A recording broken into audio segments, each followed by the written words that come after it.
Hi, my name is Gabe Newell, and welcome to Left 4 Dead 2. We love this style of zombie-driven cooperative gameplay. Tom Leonard and the rest of the Left 4 Dead 2 team had a great time building on the design and game mechanics of the original, and we hope you have as much fun playing the game as we did making it. To listen to a commentary node, put your crosshair over the floating commentary symbol and press your use key. To stop a commentary node, put your crosshair over the rotating node and press the use key again. Some commentary nodes may take control of the game in order to show something to you. In these cases, simply press your use key again to stop the commentary. Please let me know what you think after you've had a chance to play Left 4 Dead 2. I can be reached at gaben@valvesoftware.com. I get about 10,000 emails each time we release a game, and while I can't respond to all of them, I do read all of them. Thanks and have fun.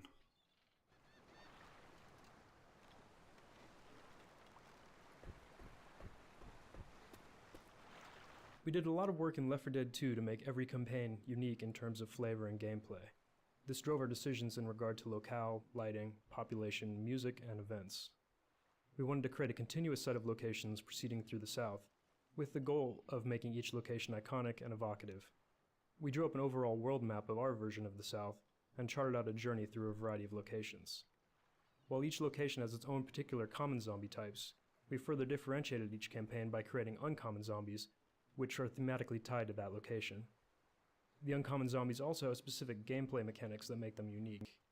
In each campaign, the music blended specific elements of the location with the central recurring Left 4 Dead theme.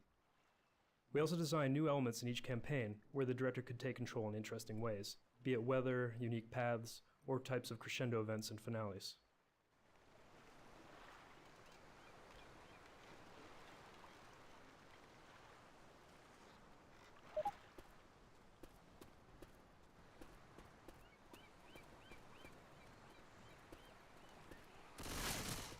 Since players spend the vast majority of their time shooting the common infected, we wanted to improve the feedback and visceral nature of this experience.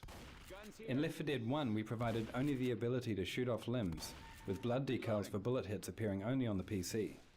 Now, in Left 4 Dead 2, there are 43 unique ways to damage an infected, from gunfire through melee weapons all the way up to explosive damage. Because many of these wounds are non-fatal, players are able to wound an infected more than once, resulting in about 780 possible damage combinations. To create the appearance of a wound, we project a texture modified by an ellipsoid that culls the pixels of the wounded area from the infected, creating a cavity for the wound to fit into. To avoid memory overhead, instead of creating wound variants for each of the infected, the wounds are spawned as separate objects that work for the entire horde. Our scripting system allows us to spawn specific wounds from specific weapon hits. For example, the sniper rifle headshot explodes the head, and the axe creates a slash across the meaty areas of the body. Reload. The body piles were generated by tossing self-colliding ragdolls into a level in-game, then exporting out the result. We were able to use a debugging tool to drag them into artistic piles. Content creation at its most enjoyable. Unfortunately, the process was so efficient that it took only about 2 hours.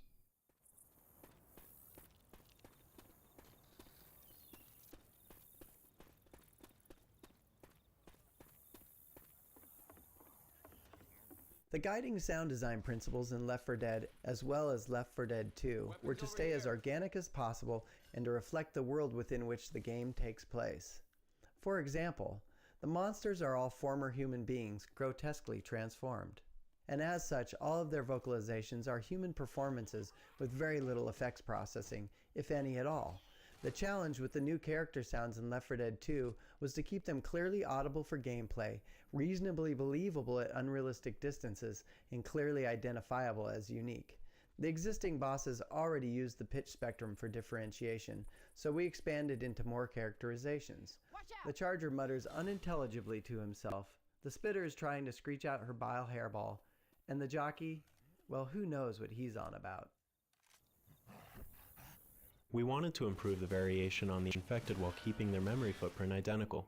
The entire horde is never comprised of more than 5 head textures and 5 body textures. We use a luminosity lookup into a gradient texture for tinting variation. allowing us to not only get a hue variation, but also a luminosity variation. For example, we can make a black or white t-shirt out of the same texture map. The gradient is broken up into zones, so that we can tint areas of clothing and skin differently. The infected texture also includes 4 distinct masks for blood and detail, such as dirt or pond scum. We randomize both the gradients and the masks each time an infected is spawned. We also randomize the body and head meshes, resulting in nearly 20,000 available variations in a typical map, up more than tenfold from the original Left 4 Dead.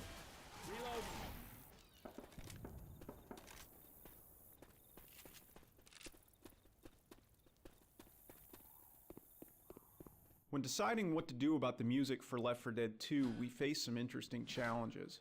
Some of the music in Left 4 Dead 1 plays an iconic and important role in gameplay, and we felt that it shouldn't really be changed. On the other hand, the game is set in the southern United States, which is rich with musical identity, so we also felt that adding some local flavor to each campaign would really help set the tone for that campaign. The solution to bridging the gap between the new local campaign music and the more traditional horror music from the first game was solved in several ways. First, we kept all the original themes from Left 4 Dead 1, but arranged them in a style consistent with the local campaign's theme. Second, we wrote an overarching set of cinematic Southern Goth pieces for the entire game. Finally, we wrote new pieces for the new characters in the style of Left 4 Dead 1. By doing all of this, we established that these are new characters in new places, but they're sharing the experience of everyone else in the Left 4 Dead universe.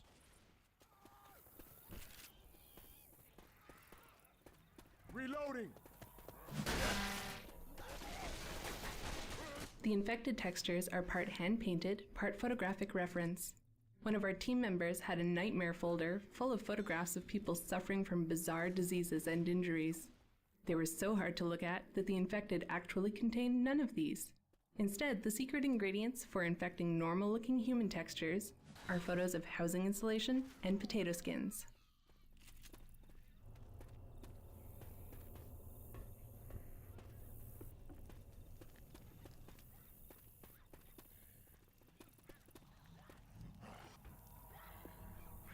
Weapons over here!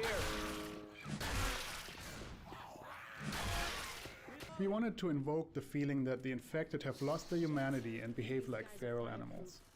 Seeing their eyes glow in the dark like those of a deer in headlights helps illustrate this. To create that effect, we authored the shader for the infected so that an artist could mark the regions that should reflect light towards the viewer in a texture. The artists quickly realized that they could also use this feature to make retro-reflective safety materials on clothing, which they put to use on several of the uncommon characters. You now see this effect on riot gear, CEDA hazmat suits, and construction vests. As a side benefit, we found that the retro-reflective effect also helped players identify targets in very dark areas. This restaurant was one of the first areas we populated with tables and chairs. In early playtests, a survivor would pop a boomer, and the resulting explosion sent tables and chairs flying everywhere. It was a great effect. We decided to furnish a few more areas like this, so that more players would be likely to experience it at some point in the campaign.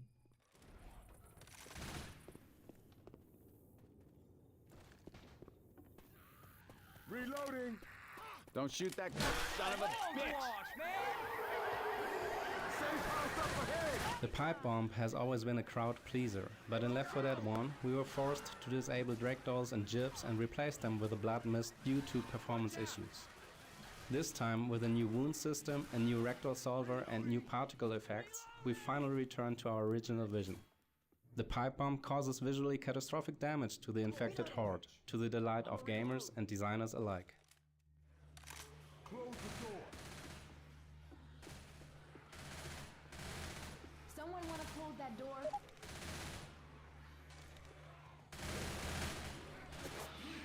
Quit screwing around! Close Hell the door! yeah!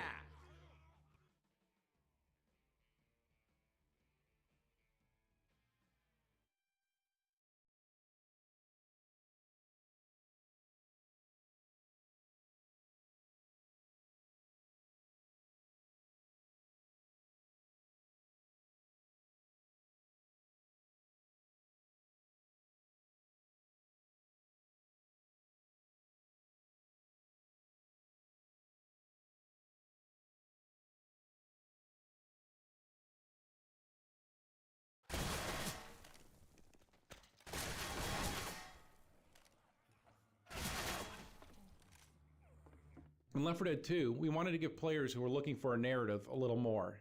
To do this, we introduced the 4 survivors to each other and the infection as we begin the game. This lets us see the world changing through their eyes, and the world is changing. Each new campaign shows us a different stage in reaction to the infection. We start with Sita's naive, underwhelming response, and end with the military's cold but needed resolve to save only those they can. We also connect each campaign.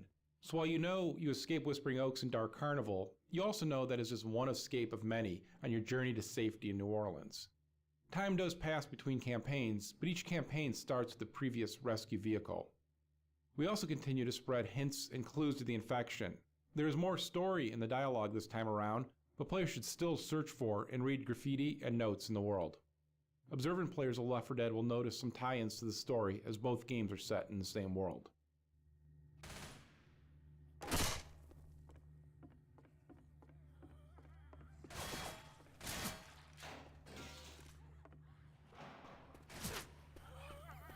The new specials infected were designed with a variety of goals in mind. They needed to fill in gaps left by the other specials. They needed to provide interesting combos with other infected, and they needed to offer a new, fun set of skills for players to master, whether they were playing as or against the infected. When we began Left 4 Dead 2, we had a list of several dozen infected types that have been discussed over the past several years. We added a fair number of new designs to those, and eventually whittled our list down to the final 3, the Charger, the Spitter, and the Jockey. The best survivor teams stick close together and buckle down under attack, quickly fending off infected attacks. To provide an opening for the infected to capitalize upon, we created the Charger. His charge attack not only separates members from the group, but will bowl down tightly clumped survivors, giving a few crucial moments for the other infected to attack. The only non-boss infected who is immune to being bashed, his design encourages players to keep a quick trigger finger and a watchful eye on their companions, while also keeping their distance. The Spitter's area of denial attack serves a variety of purposes. While the initial pool of acid permits a few moments for escape, its damage increases as the acid begins to do its work.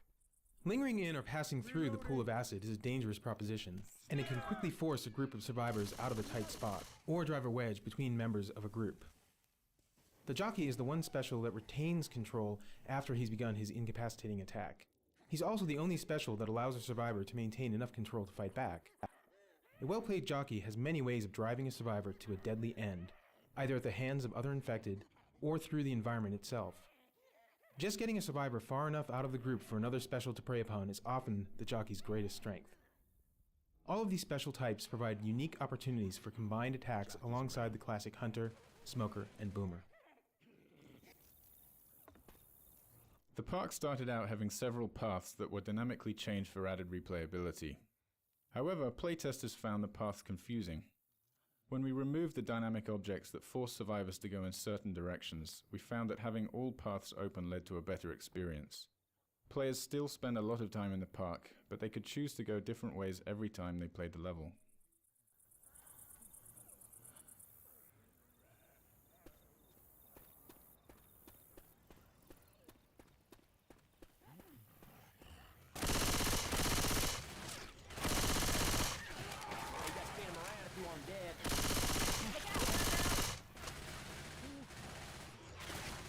Reloading.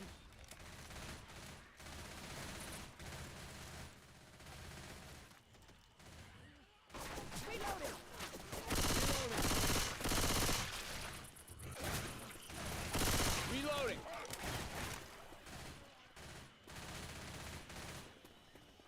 Weapons over here.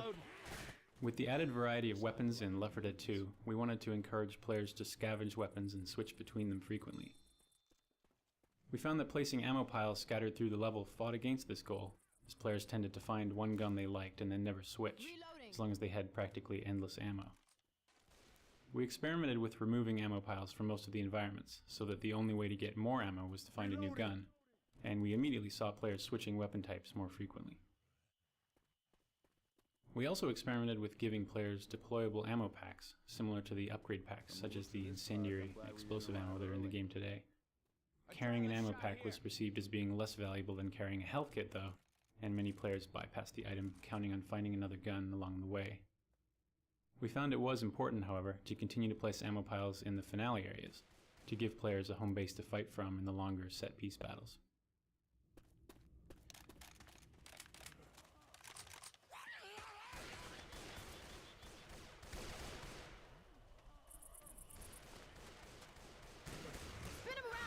The animators experimented quite a bit with the movement styles of the new Special Infected in order to help them contrast with the existing specials. Some early passes at the Spitter featured awkward, bouncy, bird-like movements with knock knees and pigeon toes. She certainly looked different, but it was a little too humorous and didn't project enough of a feeling of strength and danger, so she ended up with much more aggressive posing and actions. We tried a few animal-inspired runs for the jockey, including sideways leaping hops like a lemur and a four-legged hyena-like gallop. These fit with his maniacal laughter, but again, needed to be more aggressive. Such movements also would have caused problems maneuvering the character and reading its intentions in-game, especially in versus mode. They also seemed too much of a mutation from the character's original human state when considering the amount of time from the start of his infection. The jockey's final movement pass has him on two legs with just the right touch of animal inspiration, a menacing, predatory hunch, and hands bent rather like a praying mantis, ready to give survivors a big, deadly hug.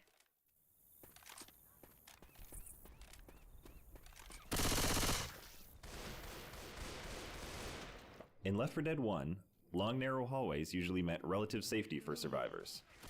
One player could cover the front, and another could cover the rear, while players in the middle healed. With the addition of the Charger, however, the long and narrow hallways in Left 4 Dead 2 turn out to be extremely dangerous. The two overpasses in this area continue throughout the rest of the campaign, and eventually meet up with the bridge that the survivors must cross to escape. When we initially designed the campaign, we planned for these overpasses to guide players to their eventual goal.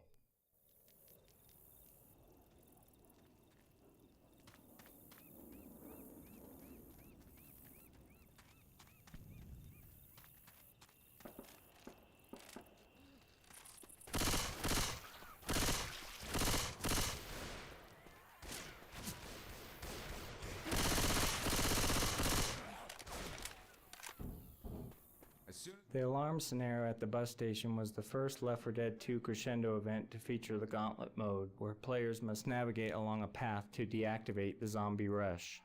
This proved to be a successful approach to countering the camping strategy of finding an optimal corner and holding out.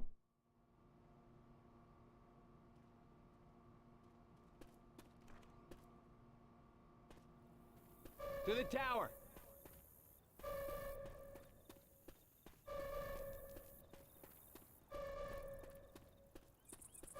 We gotta turn off the alarm!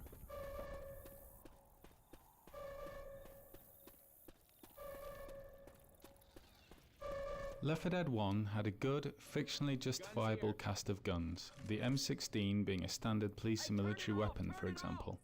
In Left 4 Dead 2, we had the opportunity to do something a bit less generic and use some more interesting guns, while still being aware that we had to justify their place in the game. The Desert Rifle, for example, is used to suggest that the military had rerouted guns meant for the Middle East back to deal with the domestic crisis, hence the desert camouflage scheme on the gun. The ever-popular AK-47, which is actually part AK-74, is so plentiful that it's easy to justify its appearance almost anywhere, whereas the silenced SMG is more of an underground, criminal-looking weapon, so it's interesting to think how this has found its way into the survivors' hands.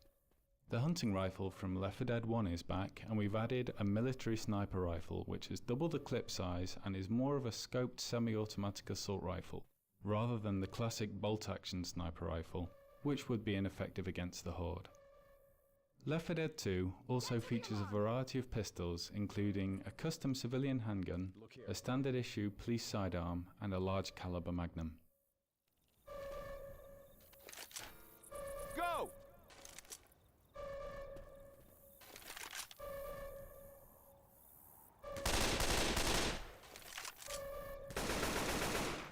Going with the machine gun.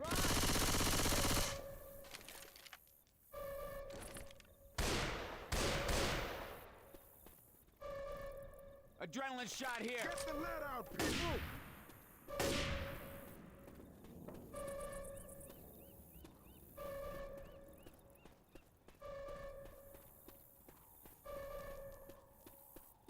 Because Left 4 Dead 1 took place entirely during the night, it was fairly straightforward to light the path we wanted players to take. For campaigns that take place during the day, we had to find other tools to help the player along. The most valuable tools were visible landmarks, such as gas station signs, overpasses, the bridge, and smoke from wrecked aircraft.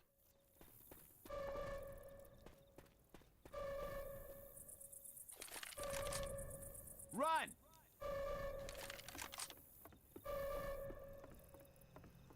As with our efforts to replace the first aid kit, replacing the pain pills item was a challenge. Initial versions of Adrenaline allowed players to run faster and perform certain actions faster, such as reviving other players. But the pills already give 50 temporary health points, which is enough health for injured players to run at full speed again, so the Adrenaline needed something extra. We expanded the actions that could be affected by Adrenaline, shortening the time it takes to use health kits, defibrillators, and upgrade packs.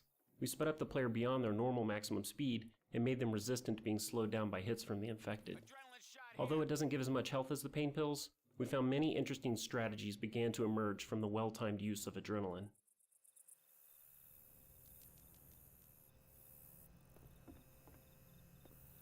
As with our efforts to replace the first aid kit, replacing the pain pills item was a challenge. Initial versions of Adrenaline allowed players to run faster and perform certain actions faster, such as reviving other players. But the pills already give 50 temporary health points, which is enough health for injured players to run at full speed again, so the Adrenaline needed something extra. We expanded the actions that could be affected by Adrenaline, shortening the time it takes to use health kits, defibrillators, and upgrade packs. We sped up the player beyond their normal maximum speed and made them resistant to being slowed down by hits from the infected. Although it doesn't give as much health as the pain pills, we found many interesting strategies began to emerge from the well-timed use of Adrenaline. As we added more special infected characters to Left 4 Dead 2, we faced a challenge in designing unique sounds for them that players could easily recognize and distinguish from the other specials and from the common infected. In Left 4 Dead, the 4 male specials each had both a distinct tonal range and a character attribute to keep them unique. For instance, the Boomer's vocalizations were kind of a slow, deep, bassy, gastric horror. As we added the new specials into the mix, it became increasingly difficult to avoid impinging on the sonic space of the previous specials. We found that we couldn't rely so much on using the tonal range for distinction, and instead had to push harder on characterization to help them to read clearly to players. For example, the jockey is in the high, bright tonal range of the smoker, and even the upper end of the hunter. But since the infection has left his brain in a constant state of hysterical mania, his vocalizations read clearly apart from these other specials. Sometimes it can be challenging to find a characterization that will lend itself to both a special's active and idle or lurking modes. For instance, with the Charger, we started out with a non-verbal angry muttering, kind of a griping bark that we all liked. Though the personality in his idle states was interesting and distinct, we found that we needed to ramp his vocalizations up to a more sustained yell for his attacks to get the right sonic intensity for these events. In subsequent playtests, however, we found that players were often surprised when attacked by the Charger, as they would associate him only with the aggressive attack vocalizations he makes from the point that he sees them through his charge, and since he would generally see players before they saw him, they didn't have a chance to connect him with the angry, non-verbal mutterings of his idle states. So we ended up recording new vocalizations for these states, mixing in elements of his more strident calls and yells amid the gripes and barks of his idle states, so that players could more readily make the leap to recognizing a lurking Charger in the vicinity. The Source Engine's animation system is a powerful tool that lets us create animations procedurally instead of authoring each of them individually by hand. There are various reasons for doing this, which become clear when we consider the challenge of animating the jockey riding a survivor. From the start of the jockey's design, we wanted the survivor to be able to fight back to some degree. With that in mind, we decided it would be vital for the survivor to know the jockey's intent, regardless of how successful he was at acting on it. So even though you may be stuck against a table going nowhere with a jockey on your back, we want you to understand that the jockey is really trying to get you out that door at the end of the room, and around a corner where your friends can't help you. To accomplish this, we implemented a system of animation layers for the survivor that would work in conjunction with the jockey. These layers are attached to different controls that the code interacts with, called pose parameters. The first layer consists of the survivor's upper body from the waist up, which allows the survivor's reactions to work in sync with the jockey's motion. The second layer is the survivor's locomotion, constrained to the lower half of his body from the waist down. So, in the scenario we just described, when the jockey is in full control and has a clear path to the door, the code tells the upper body of the survivor and the body of the jockey to lean in that direction, and sets a pose parameter for the survivor's legs to move along that vector as well. However, things get more interesting when the survivor regains some control and steers himself to get stuck on the table. Even though you have stopped moving towards the door, we don't want the jockey's animation to suddenly sit straight up and give the impression he isn't still trying to steer you there. By splitting the survivor's animation into two different animation layers that we composite together, your upper body and the jockey can remain leaning towards the door, while the code tells the legs to stop walking because you're stuck on the table and can't advance. This robust system of procedurally compositing upper and lower body animation layers and position in real time, as we've shown in this case, saved us a lot of authoring time as well as memory inside the game, both of which are finite and very valuable on any project. Come on, close the door. I'm starting to like you guys!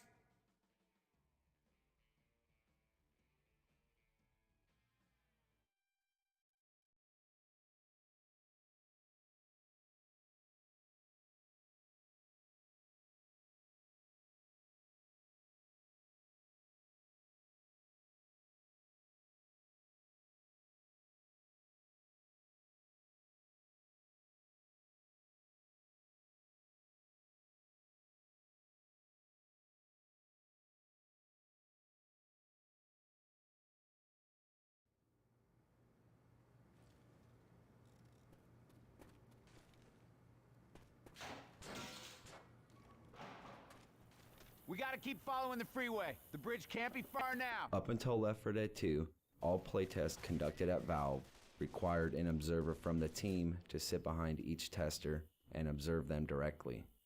For Left 4 Dead 2, we developed a system where a single observer could view each playtester's screen in parallel with webcams that captured the playtester's reaction. We recorded every playtest so we could go back and reference specific moments at will. This meant that most of the team could continue working during the playtest, which often takes several hours out of every day. I'm reloading.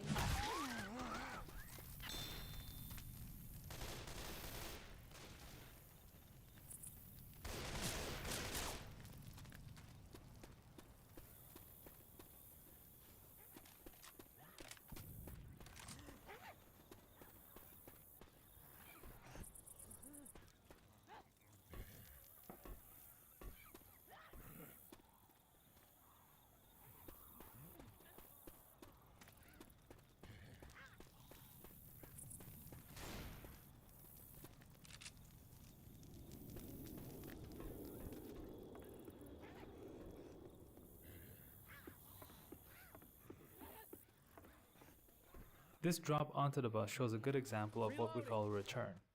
If a survivor walks on top of the bus, he has a height advantage against the infected. However, a smoker can pull him down off the bus so that he has to go around and up the stairs to get back with the rest of the team.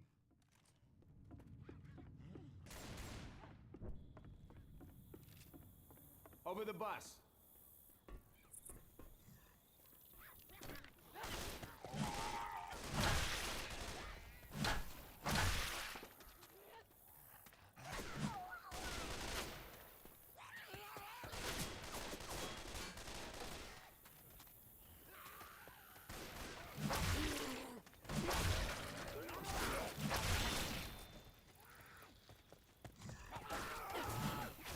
Setting fires to zombies was always a high point in Left 4 Dead, and we wanted even more ways to light zombies on fire in Left 4 Dead 2. This dream gave rise to incendiary ammo. Initially, we dispensed incendiary ammo and later explosive ammo from fixed ammo boxes placed through the levels. These boxes could be used many times by a player. But while this was fun for playtesters, we found that they were either hesitant to progress away from the item or hoarded the special ammo until they really needed it.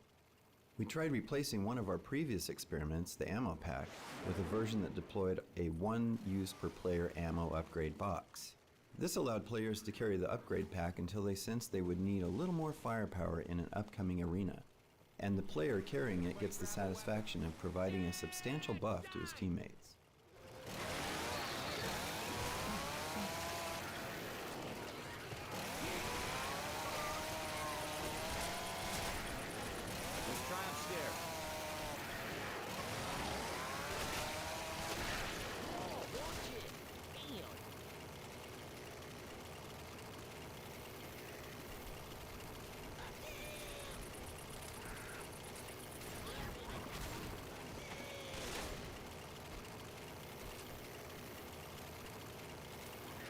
Reloading.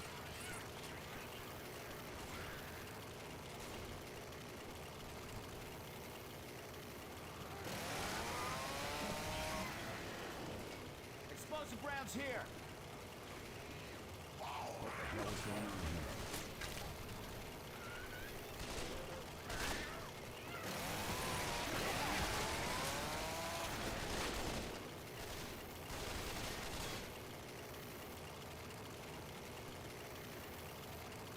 Reloading. Reloading. As with the Smoker, the Spitter has a gameplay style which necessitates making her more visible to the player at a distance. Since the Spitter's strategy is to hit and run, striking at the survivors from far away, we needed distinct visual markers to differentiate her in the dark spaces during the chaos of combat. To this end, we concocted a glowing drool that would illuminate her and create a sharp contrast to the other game colors, while playing off the green death motif associated with the infection. The trail she leaves, which is visually similar to her projectile attack, allows players a brief chance to track her movements when she retreats to hide.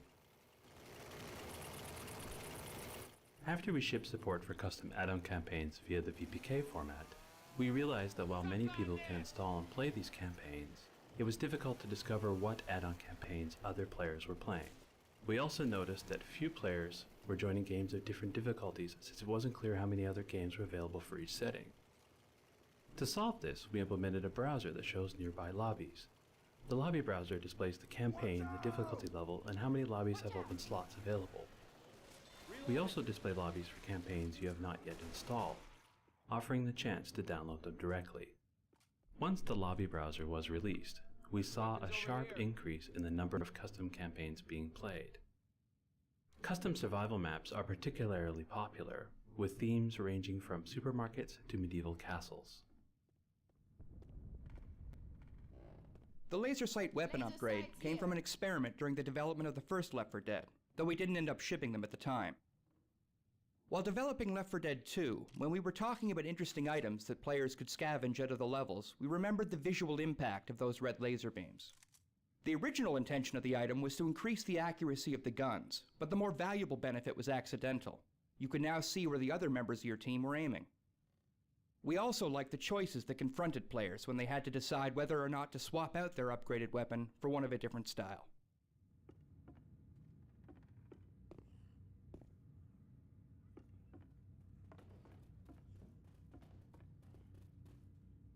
Everybody grab a weapon.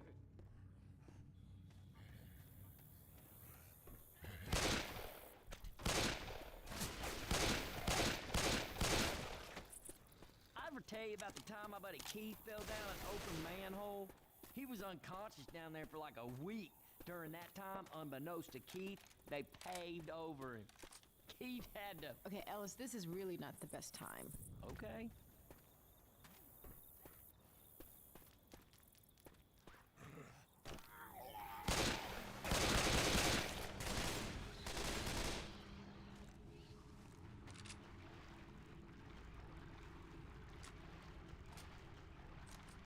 Oh my God, the stink's inside my head.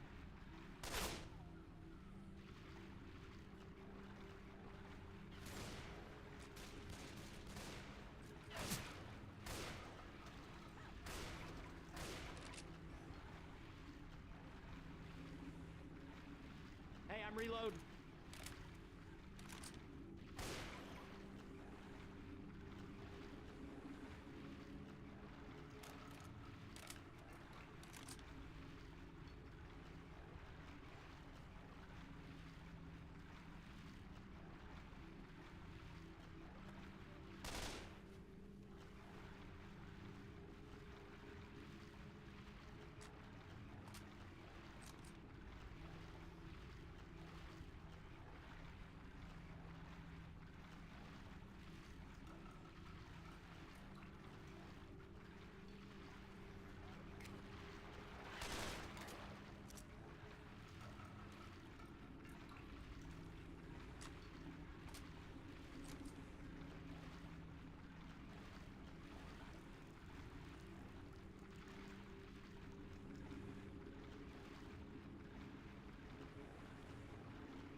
Everybody grab a weapon. Taking a shotgun.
Everybody ready?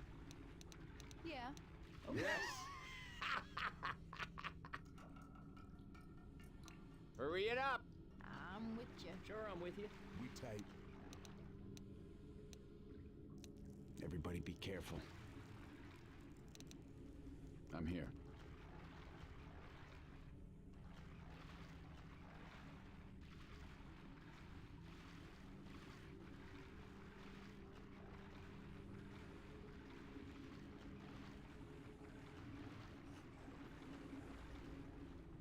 Oh, ho, ho, ho, ho! Watch where you shoot! After Left 4 Dead 1 shipped, we wanted to experiment with an optional crescendo event. The impound lot is the final version of that experiment. It's difficult for a survivor team to navigate through without setting off a single car alarm, and if they manage it, the experience of carefully sneaking through an obstacle course full of traps is itself quite rewarding.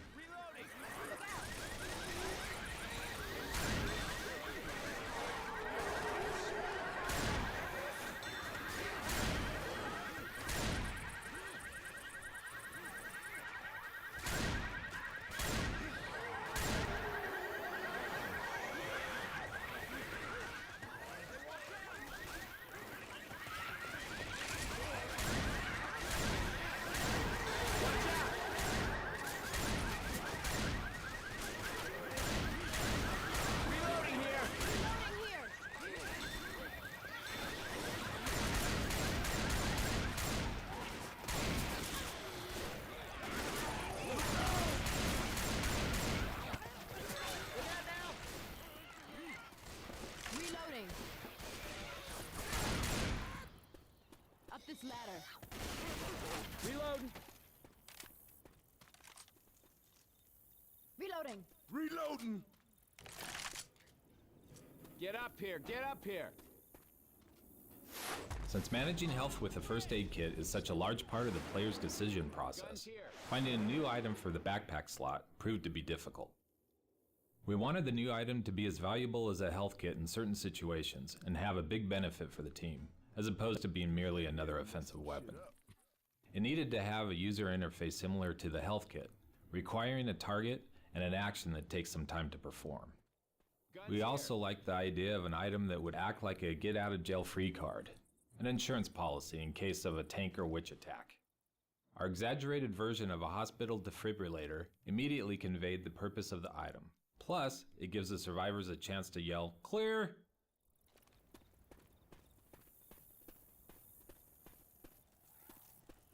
They're blowing this bridge to cover a retreat. If we want to go with them, we better hurry.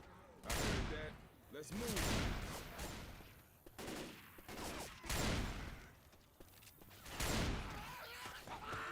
Something that was always sad for us to watch in Left 4 Dead was that players would always choose an optimized path through a level once they played the map a couple times.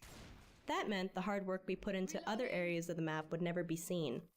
So one thing we wanted to add in Left 4 Dead 2 was the ability for the AI director to change the path of the survivors through a level, so they had to take a different path each time.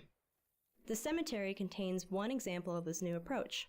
There are 4 different paths that the AI director can create for the survivors. It does this by spawning in and out particular crypts and gates. Everybody grab a weapon.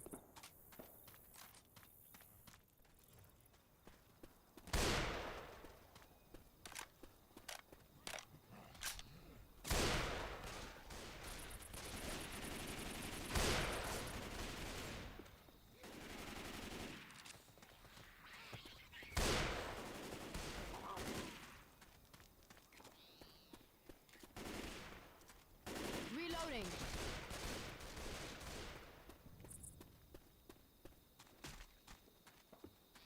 Reload.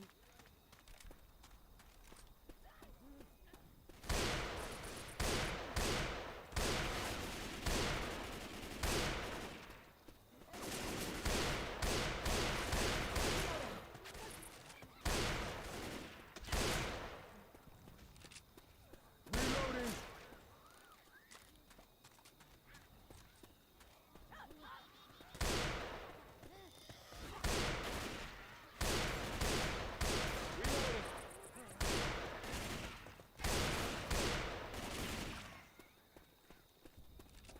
When we began development on Left 4 Dead 2, we decided early on to cast a totally new band of survivors in the lead roles. This involved extensive concept sketches, then a period of evaluating actors with the help of several talent agencies. Machete here. Once the actors were cast, we brought them in for a full costume photo shoot and conducted 3D scanning of their facial features. This reference was then used by our artists to create high detail digital sculpts, which formed the basis of our in-game characters.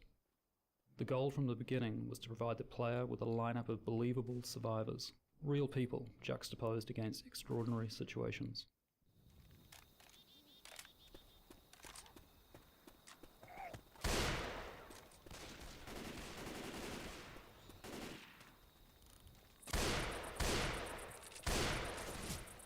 Reloading.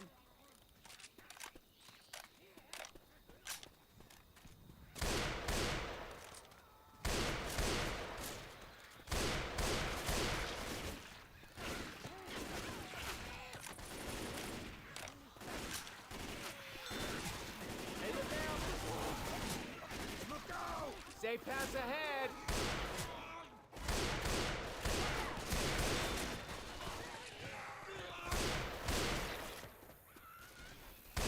Reload.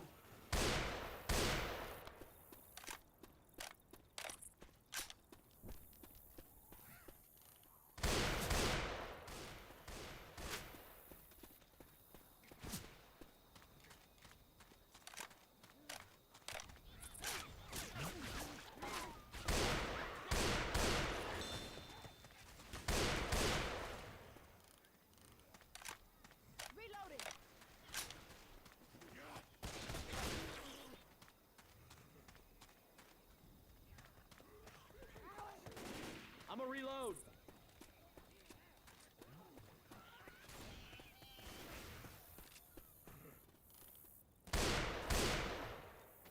Reload.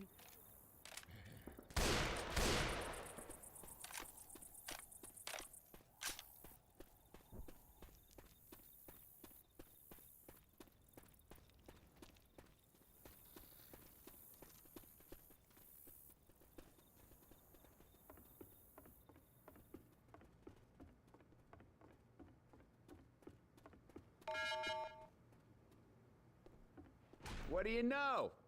We're gonna make it.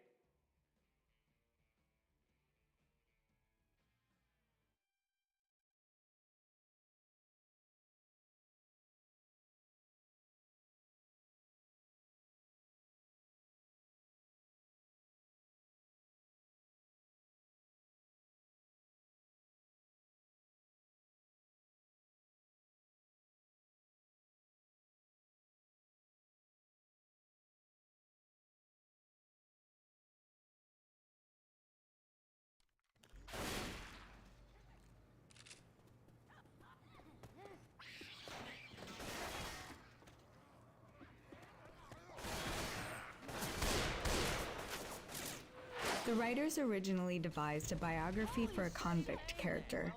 There was an idea that here in the lawless world of the infected, This escaped convict, sick of wearing prison clothes, had taken the effort to loot a very expensive white suit from an abandoned clothing store.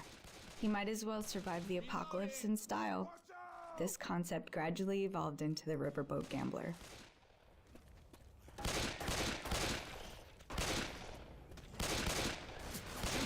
Zombies in the back. Reloading.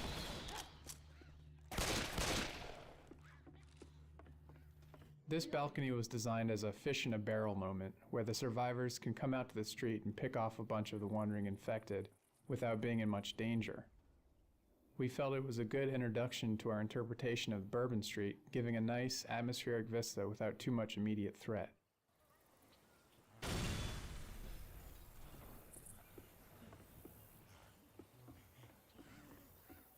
Reloading.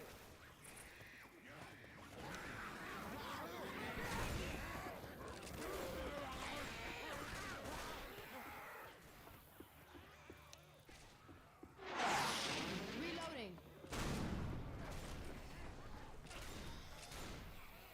Look out!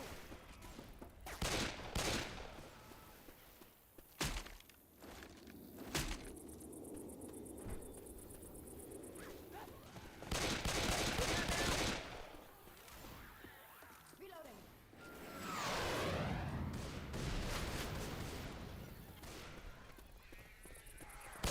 Reloading.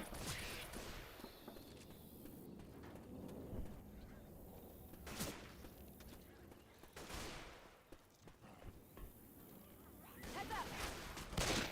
Level designers in Left 4 Dead 1 placed individual items, such as pipe bombs, Molotovs, and pills, all over the levels. The AI director had the ability to pick which instance of each item to spawn. This meant that pills would never spawn in the same place as a pipe bomb or Molotov. In Left 4 Dead 2, we decided that we wanted more variety in item spawning, so we now simply place an entity called a weapon item spawn.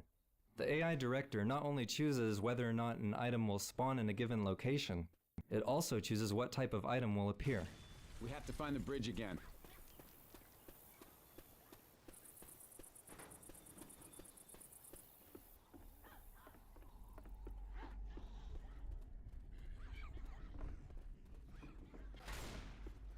We deliberately sought to design iconic French Quarter locales that would be fun to fight in.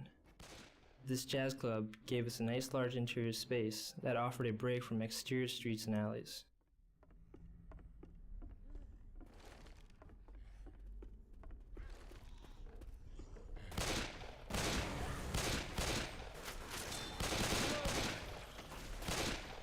One of the challenges with melee weapons is getting them to feel right and look decent. In order to get the fire axe to look right when playing the game, it had to cross the screen within 3 or 4 frames. To enhance visibility, we swapped between the normal axe and a smeared version, along with a particle effect to cheat a motion blur. The smeared axe hits at the correct time, but allows your eyes to follow the action.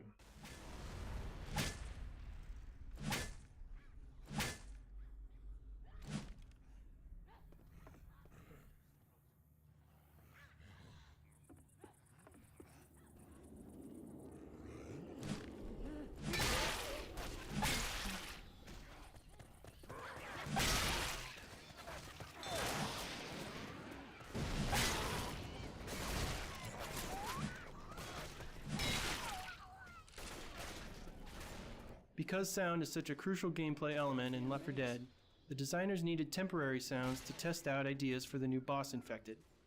Sometimes we were able to pull temp sounds from unused performances in our library, but in Left 4 Dead 2, the sound designers did their own temp performances.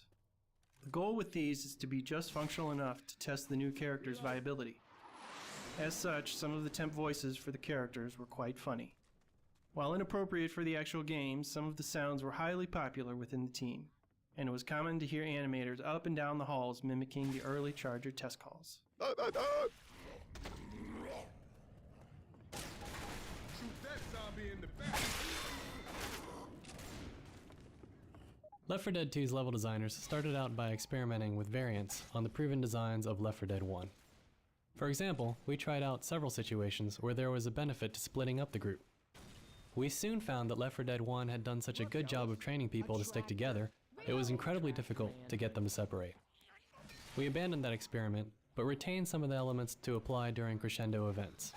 For example, in the mall gun shop sequence, it can sometimes be advantageous to send 1 or 2 survivors to retrieve the cola, while the remaining survivors stay on high ground to provide cover. This is the only traditional crescendo event in the Parish campaign. In Left 4 Dead 1, every crescendo event was essentially a button press where players held out in one spot until the infected stopped coming.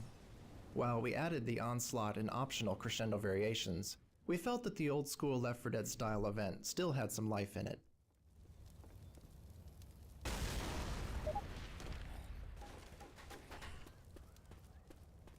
Looking at reference from New Orleans, we saw a lot of images of Mardi Gras. We decided we couldn't have a campaign set in that region without a parade float. We designed our float to look a bit sinister. Whereas most jester heads are typically bright and goofy, we wanted ours to be a bit darker and more scary, so we made the model appear more angular. We also chose colors that were less cheerful and more in keeping with the fall festival.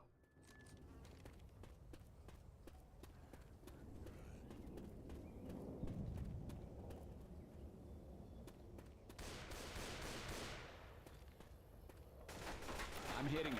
Get ready.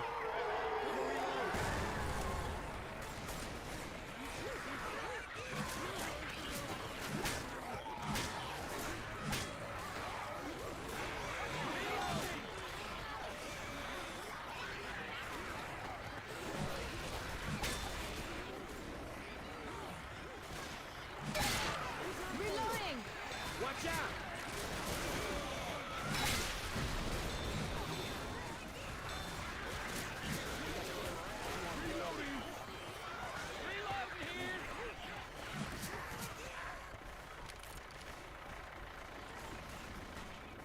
Reloading.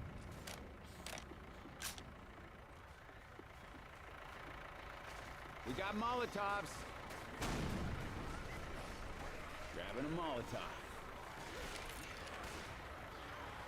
Molotov!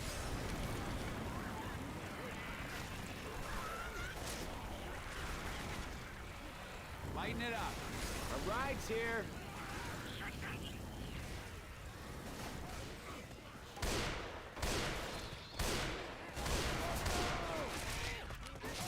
Reloading here! Everybody grab a weapon.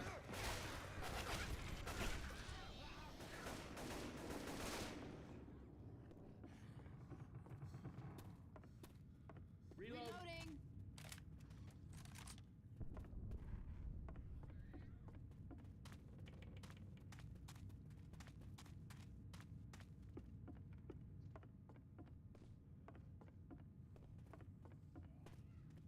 Valve has a history of supporting community developers and helping to promote their creations. And with the Left 4 Dead games, we've taken the opportunity to make the great content our community produces even more accessible with our new add-on system. Content creators can package new campaigns into a single add-on file, which end users can easily install. Users can now view titles, descriptions, authors, and other information for all of their installed add-ons via an in-game interface. Add-ons work seamlessly with the matchmaking system so that users can quickly get into games featuring community campaigns they've already installed and can easily download new ones to try. The response to Left 4 Dead add-ons has been very positive, and we were happy to see huge, all-new campaigns being played within weeks of the system going live. Given the realistic nature of Left 4 Dead, players expect the zombies and survivors to move in natural ways. However, animating that kind of motion by hand is very difficult and time-consuming, and anyone can tell when it's not quite right. Since we don't want every zombie to move the same way, a large number of motions are required to provide enough variety. All these constraints drove us to use motion capture. The process of motion capture really begins with the character designs. Once we've decided how we want the survivors and zombies to look and behave, we audition actors just as we would any other performance piece. For instance, a 265-pound high school coach moves very differently from a 115-pound TV producer. Using one actor for both roles would be a mistake. So we look for people who fit the body type and who can bring out the character's personality in their motion. On the other hand, in the case of the zombies, we consider them more like feral animals. so we'll use only one actor for all of them, regardless of gender. We then provide the studio with a digital character, a list of the moves we would like to do, and the props we'll need. Once actors are chosen, we head to the studio and spend a day with them recording the motions we need for the game. It's a very physically demanding day, and in order not to exhaust the actor early in the session, we oscillate the captures between high and low intensity actions. Just try crouch walking 40 feet as our survivors do, and you'll feel the burn. But that's just one of hundreds of motions we record for each character. During the session, we can watch the actor's motion applied in real time to our character model, and work with them to get the look we want. In some cases, we do multiple takes to let the actor provide us with different perspectives or to add some variety. We also record the actor on video during the motion capture to use for extra reference. With the motions recorded, the studio processes the data, and then it is up to us to extract the motions we want to keep.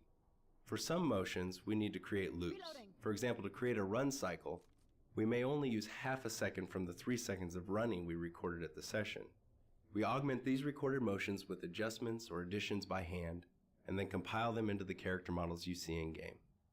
Realistic human motion is very subtle and noisy, and we can all tell subconsciously when it isn't quite right, even if we can't articulate why.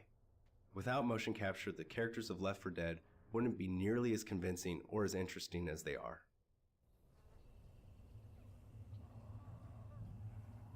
After we shipped Left 4 Dead, we heard a lot of positive responses about the infected that were unique to their locales.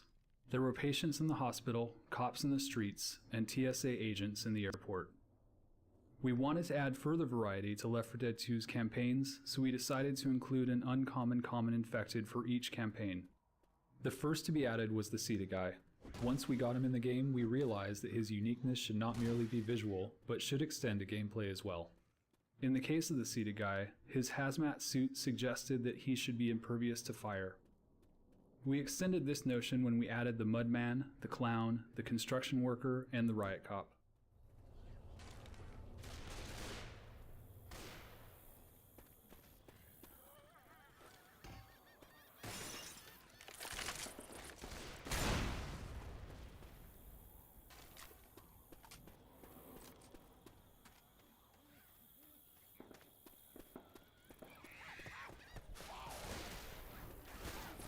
In Left 4 Dead, our designers could place alarmed cars in levels. When shot, these cars would flash and make noise, attracting the infected horde. Unfortunately, the alarmed cars would be located in the same position on every playthrough, taking away from the desired unpredictability. In Left 4 Dead 2, designers can now place groups of alarmed cars and let the AI director mix and match which cars have active alarms, if any. For example, in the section of the game that you've just played, there are 3 such cars whose alarm state the director can control dynamically, making this area less predictable from game to game. Shit! Oh, shit! Heads up! Reloading!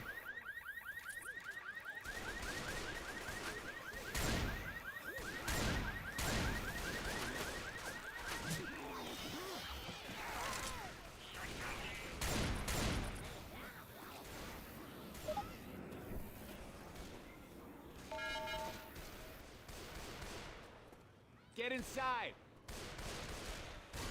Holy shit, I think we actually made it.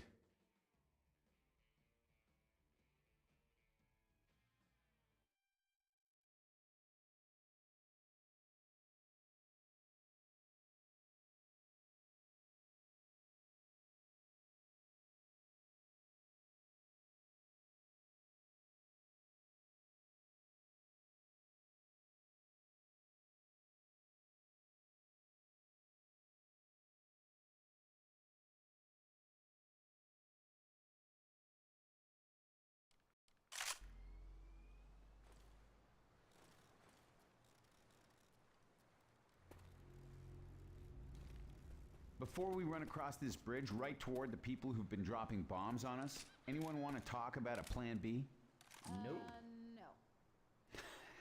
All right, let's go. Yes.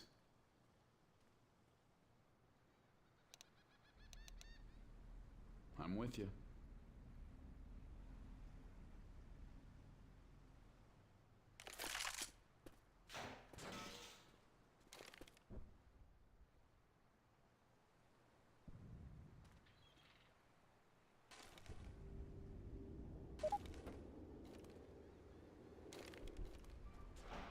Safety's on the other side of this bridge. This finale felt risky at first, since it involved the players just moving in a straight line almost the entire time. We wondered whether the experience would feel rich and varied enough.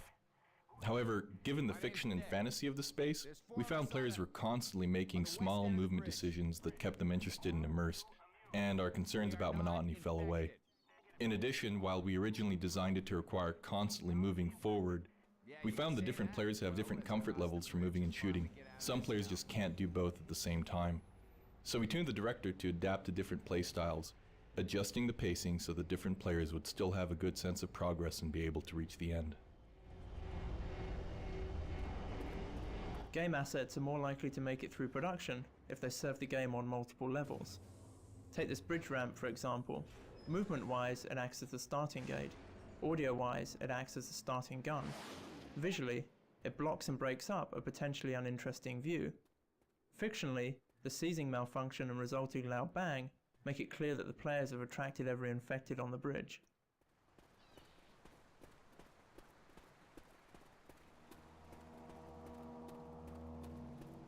One of our most important tools for creating and evaluating environments was what we called the Left for Dictionary.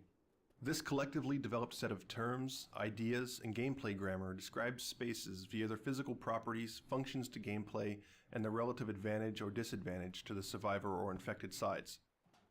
This provided the team with a shared language for types of gameplay spaces with examples such as capillary, close quarters, open space, funnel, king of the hill, etc. It also allowed the team to talk about and explore new permutations of spaces in a very clear way. The Left for Dictionary proved instrumental in allowing us to efficiently refine our environments and tune difficulty based on an understanding of how each type of space would influence the gameplay.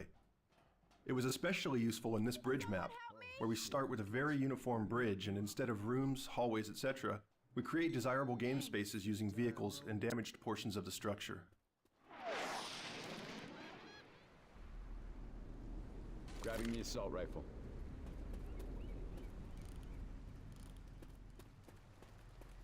Most of the region where Left 4 Dead 2 is set is quite flat. There are few hills or changes in elevation, but maps without any elevation change can be monotonous both visually and in terms of gameplay. That's why this double-decker bridge was not only a visually strong set piece, it added the much-needed element of verticality to the campaign.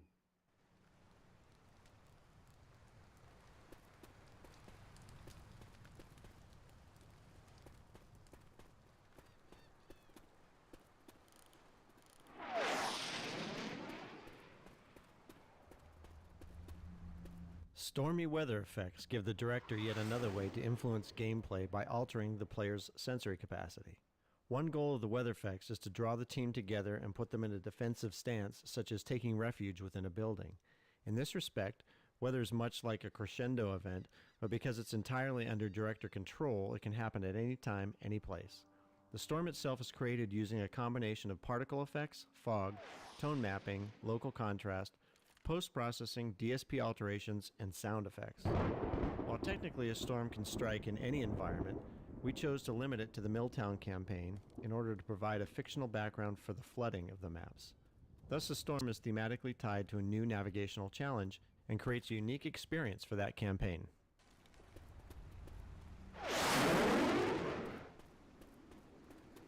Ammo.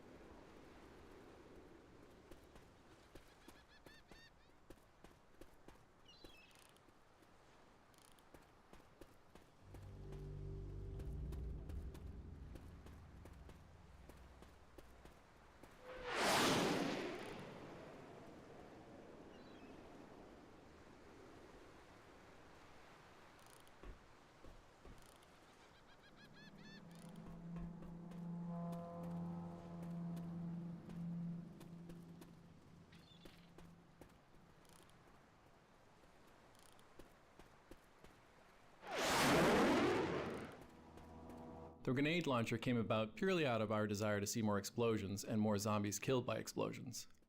We found that something interesting happened when we gave one of the 4 survivors a grenade launcher. They became more vulnerable to close-up attacks, and their teammates adjusted their strategy accordingly. A pattern emerged where one player would lob grenades from afar at approaching mobs, and the other players would clear off the stragglers when they got too close. Get on top of the truck!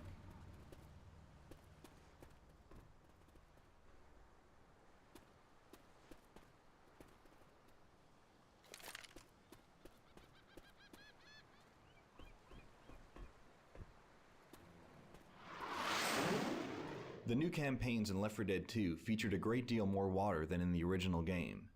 Therefore, it was a priority to improve our water rendering. One of the most important new pieces of technology enabled artists to paint water flow uniquely on each water surface. This allows us to make the water look like it's flowing in any direction we desire without any constraints. This not only looks better, it aids gameplay by subtly guiding the player where they need to go. As an example, in the swamp levels, the water usually appears to flow towards the end of the level. And water is far more convincing when you can actually see it flow around obstacles like trees and rocks.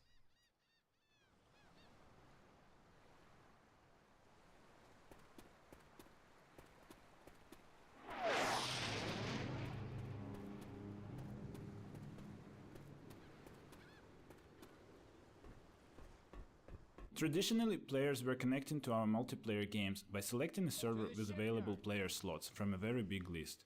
Players might select a server by an appealing server name or network latency. This worked well for 24 or 32 player games, where many players could have a great experience even without tight cooperation with their teammates. But for Left 4 Dead franchise, a different approach was required. We wanted to build a group of 4 players who could start a campaign together, possibly as complete strangers, but quickly acquire the feeling of being a bonded team. Valve Matchmaking operates on a vast set of player statistics, from headshot percentages of friendly fire incidents to the likelihood of sharing a first aid kit with a wounded teammate. In the years since Left 4 Dead's release, our matchmaking system has undergone many changes, resulting in better player experience and longer average team playtime together. With the introduction of new team game modes, we now even measure performance of the entire team and do our best to provide the players with reliable teammates and worthy opponents. We continue to gather and analyze an abundance of statistical information from our real-world players and use that to improve our matchmaking system. For Left 4 Dead 2, the Source Engine received many new features and optimizations that enable it to handle denser, higher resolution environments, effects, and characters. This gave us leeway to fit additional weapons, creatures, and larger environments into the same footprint as Left 4 Dead, while increasing the quality of each element across the board. Many of our particle effects now use several new techniques which at least double their visual resolution while requiring no additional memory. This has enabled us to create complex weather effects such as the heavy thunderstorms in the Hard Rain campaign. The new zombie horde is considerably more variable than that of the first game, with higher resolution meshes and skinning. Not only do the infected look better, but using a combinatorial meshing and shading system, there's over tenfold the number of variations possible in Left 4 Dead 2 while consuming no new memory. The environments also feature considerably more polygonal density than the first game. Many elements that would have been painted into a texture are now fully modeled in the environment. Foliage looks cleaner, while also responding naturally to weather conditions. Additionally, water has gotten a major visual upgrade over Left 4 Dead 1, with far superior lighting, reflections, and flow mapping. All these pieces come together to improve the visuals of the game while keeping it smooth to play. The Source Engine uses 2 different methods for modeling world environments: a volume-based system for general forms and a polygon-based system for details. Each has its own advantages and disadvantages, and they must be integrated together to create a game map. One of the challenges associated with this setup is that the 2 systems have mostly separate authoring pipelines, and it's easy to make a change in one and break a tightly integrated set. As part of making the modular kit of parts that was used to create this bridge, we developed a new hybrid workflow that allows content authors to create and iteratively edit both types of world geometry simultaneously in a single tool. The resulting modules are pre-optimized Lego blocks that can be fitted together, allowing the level designer to focus more on gameplay and less on modeling.